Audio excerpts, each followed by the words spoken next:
Welcome back to Genomics. The Reserve Bank has announced a bunch of measures to spur growth, and we have been speaking to Mr. S.S. Mundra, former DG of the Reserve Bank, Suresh Ganapathy, Managing Director, Head of Financial Services, Macquarie Capital, and Nikhil Gupta, Chief Economist at Motilal Oswal, on whether growth and EPSs of finance companies will see a boost. The answers so far have been from all our three experts, well, not so much. The key point is that people lend when they sense that policy is a tailwind. The animal spirits come up. So that's the question I want to address now. Mr. Mundra, in that context, this prepayment penalty being waived, until now, this is only a draft rule now, but what the Reserve Bank has done is that, of course, there is no prepayment penalty if an individual like me prepays her loan, but MSMEs were not included in this. Now MSMEs up to 7.5 lakh crore loans will not be punished if they do a prepayment, which is very good for them because then they can do some loan shopping. You know, go to the lowest lender when they see one. Do you see this as a big step, a good step, or a confusing step?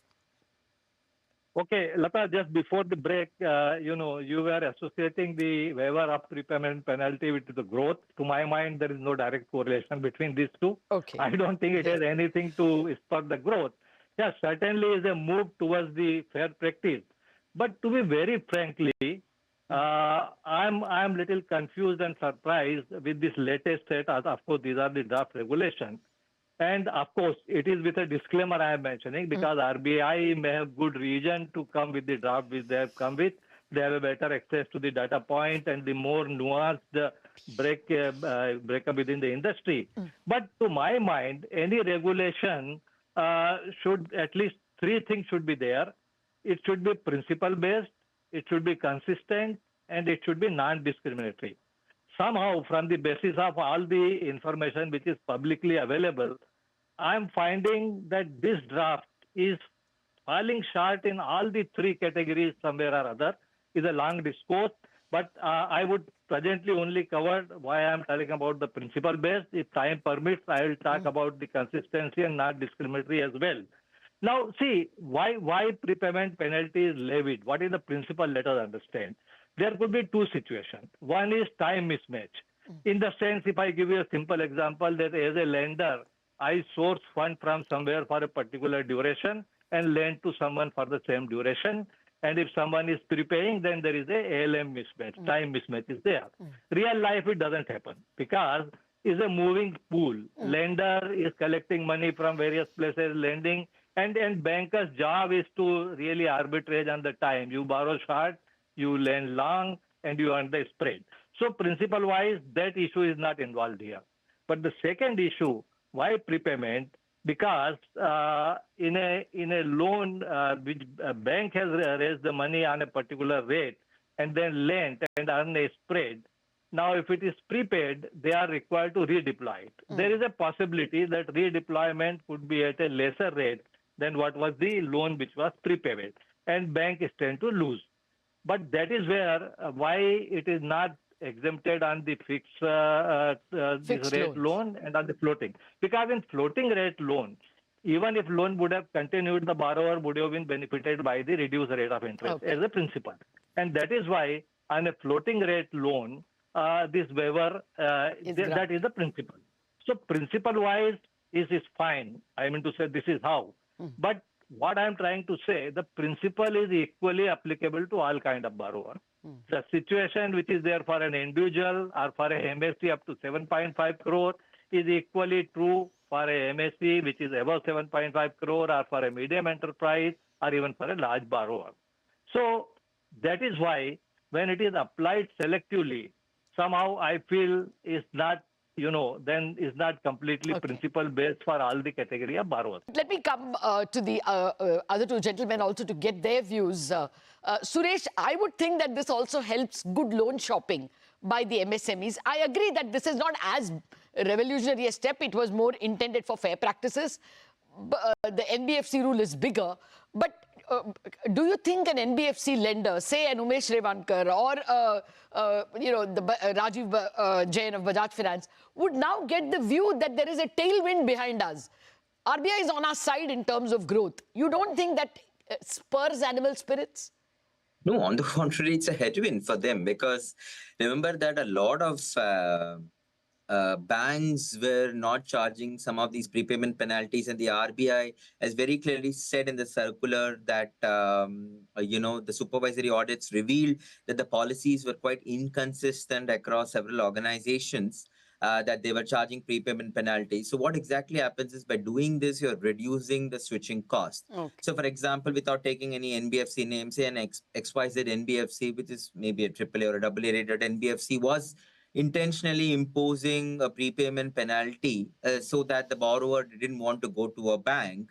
Now, of course, he cannot enforce that, and therefore that guy shops around and goes to a bank, right? So therefore, the NBFCs will be pressurized to reduce the rates. And I do agree with Mr. Mundra that this has no growth implication as such. This is obviously a benefit being given to the customer. On the contrary, there will be pressure on two line items because of this, more so for the NBFCs because they are the ones who have been charging some of these prepayment penalty rates and foreclosure charges on many of these floating rate loans. So the pressure will come in the form of lower margins because you will have to reduce your rates competing with the other banks. And the second thing would be in form of fee income because that foreclosure income will no longer be there. So it's actually bottom line. It may not be very significant, but definitely affects it. Sorry, probably I didn't phrase my question properly. My point was that including this and the other steps, will an NBFC take home the view that the Reserve Bank is now pro-growth?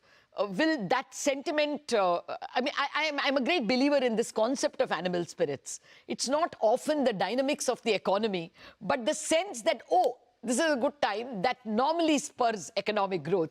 Nikhil, your thoughts? I'm not referring to any specific instance. I'm referring to the whole ecosystem of sentiment created by the Reserve Bank from the CRR cut of December 8 up to this NBFC risk weight.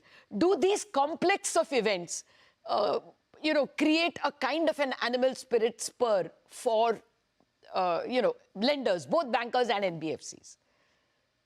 Yes, Latha, so definitely this is a reversal of what we saw a year before December 24. And that is definitely positive for all the lenders, NBFCs, banks, or MFIs. Does it lead to animal spirit? I think that would be probably stretching it a little bit. Whatever the RBI has done, we also need to consider some other factors that are there, which we know for a fact. For example, I was looking at loan to deposit ratio or credit to deposit ratio when I include loans and investments of banks and look at it as ratio to deposits. We know it was on the minds of the policymakers. And now when I was looking at this data, it is close to all-time high. So it has slightly increased from what it was a year ago. And in conjunction with rising LD or CD ratio of the entire banking system, we have seen that the liquidity deficit has also widened in the past few weeks or past few fortnights. Okay. So if you take home the conclusion that all these measures are going to push credit growth, then we need to be very clear about where do we want loan deposit ratio, credit deposit ratio to be, what would happen to liquidity deficit, which the RBI has been trying to control or bring it in line, or trying to keep it moderate as much as possible using various tools that it has at its disposal. So just because you have done some things, and again, I want to highlight, they have not changed risk based on unsecured personal loans, which is a very big thing for me, at least as of now. I do not take it as a very clear signal that the RBI is all out to push credit growth in the country, to push it higher. On the other hand, they are definitely not as tight as they were a year ago, let's say 2024 entire. Since December, things have changed. But would it lead to higher credit growth? Would it bring back animal spirits? Probably stretching a little. Okay, all right, fine. Then I probably got carried away in my enthusiasm. Some steps have been taken, but it doesn't go a very long way. And I would really be on RBI's side if they do not reduce risk weights on unsecured loans just yet.